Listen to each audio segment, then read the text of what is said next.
বিরল এক রোগের কারণে মানুষের শরীর থেকে পচা মাছের গন্ধ আসে। অপরিচ্ছন্নতার জন্য নয়, বরং জিনগত কারণে শরীরে এই রোগ দেখা দেয়। রোগটির সহজ নাম ফিশ অডর সিনড্রোম।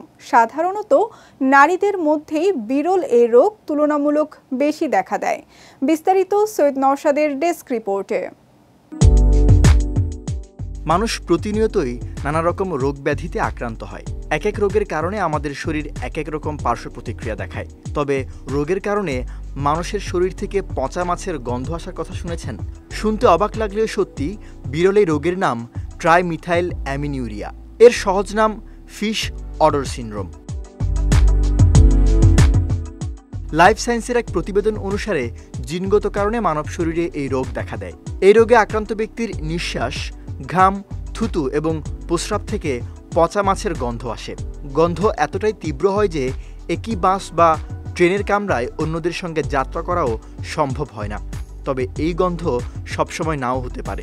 মানসিক চাপের সময় নির্দিষ্ট কিছু খাবার খাওয়ার পর বেশি গন্ধ হয়ে থাকে।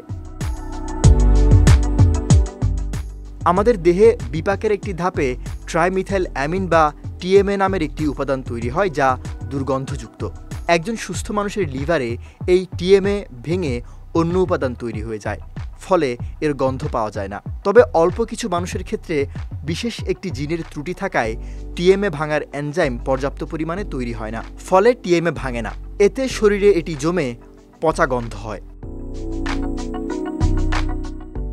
এই রোগে দুর্গন্ধ ছাড়া শারীরিক আর কোনো সমস্যাই হয় না, কিন্তু সামাজিক কারণে ভুক্তভোগীরা হতাশা এবং অবসাদে ভোগেন।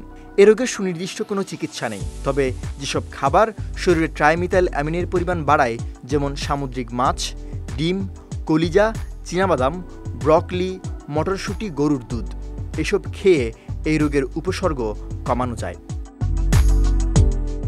সৈয়দ নওশাদ, বিজয় টিভি নিউজ ডেস্ক।